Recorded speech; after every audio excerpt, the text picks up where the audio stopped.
Bismillahirrahmanirrahim. Assalamualaikum warahmatullahi wabarakatuh.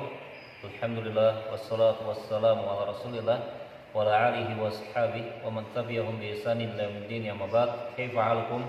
Bagaimana kabarnya? Semoga kita senantiasa diberikan kesehatan oleh Allah Subhanahu wa taala di tengah menyebarnya wabah penyakit di sekitar kita. Sebagaimana kita ketahui, negara kita, negara Indonesia pada saat ini sedang ditimpa dengan musibah yang luar biasa, yaitu dengan diturunkannya penyakit oleh Allah Subhanahu wa taala. Penyakit ini dikenal dengan COVID-19 atau virus corona, yang dimana berawal dari suatu daerah di negara Cina lalu menyebar ke negara-negara yang lainnya.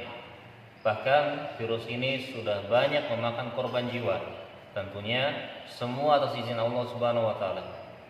Lantas, apa yang harus kita lakukan ketika terjadi wabah penyakit di sekitar kita? Atau adab-adab apa saja yang berkaitan dengannya, kita akan bahas bersama-sama. Yang pertama adalah senantiasa meminta perlindungan dari Allah Subhanahu wa taala.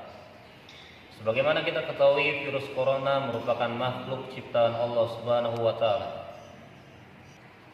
Maka tidaklah dia menyebar atau berpindah dari satu tempat ke tempat yang lainnya kecuali atas izin Allah Subhanahu wa taala. Maka sudah sepantasnya bagi kita manusia untuk senantiasa meminta perlindungan kepada Allah Subhanahu wa taala. Salah satu caranya dengan berdoa. Karena doa merupakan senjata kaum muslimin yang paling utama. Kita bisa berdoa dengan doa Bismillahilladzi la yadurru ma'asmihi syai'un fil ardi wala fis sama' wa huwas samiul alim. Atau dengan doa yang diajarkan oleh Nabi sallallahu alaihi wasallam, Allahumma inni a'udzubika minal barasi wal jununi wal juzami wa min sayyi'il asqam. Rawahu Abu Dawud. Hadis riwayat Abu Dawud. Yang kedua adalah berikhtiar atau melakukan usaha pencegahan dari menyebarnya penyakit ini.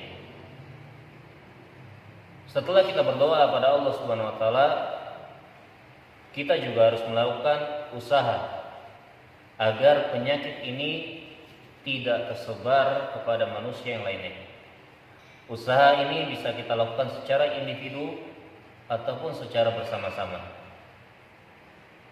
Secara individu atau secara pribadi adalah dengan mentaati apa-apa yang dihimbau dari orang-orang yang ahli dalam permasalahan ini, yaitu dengan menjaga kesehatan, makan makanan yang sehat, rutin cuci tangan, memakai masker, dan tidak keluar rumah atau berkumpul di keramaian jika itu tidak diperlukan.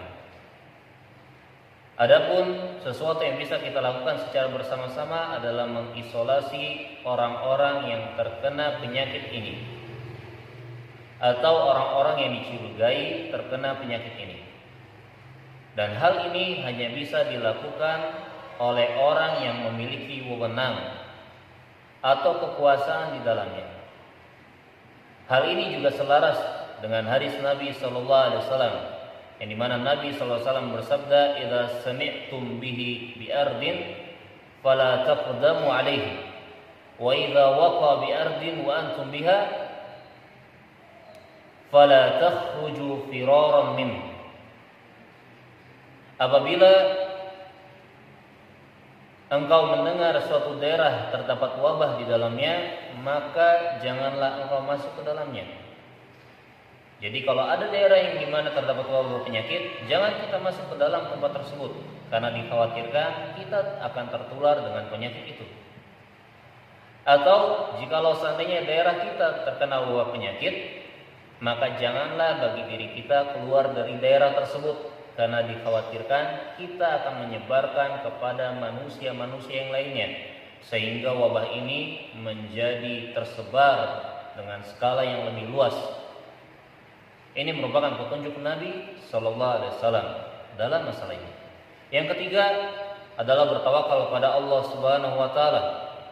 Setelah kita berdoa, berusaha, maka yang patut kita lakukan adalah bertawakal kepada Allah Subhanahu wa taala. Karena sesungguhnya hidup dan mati kita adalah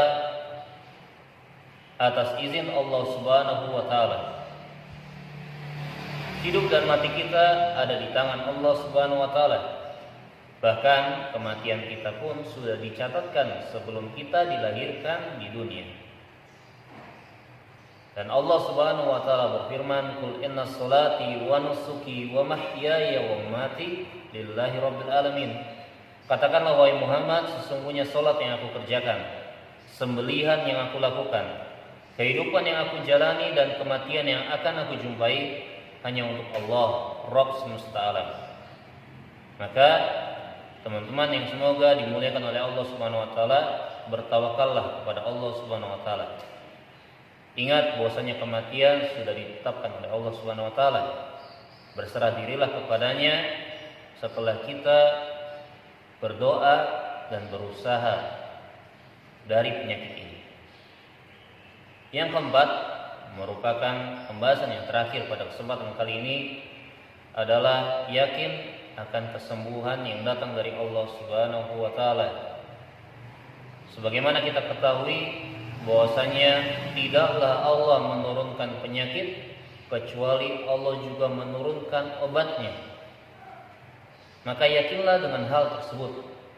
Kama qala alaihi salatu wassalam, sebagaimana Rasulullah sallallahu alaihi wasallam pernah bersabda, "Innallaha 'azza wa jalla haitsu khalaqad da'a khalaqad dawa' fatadawaw."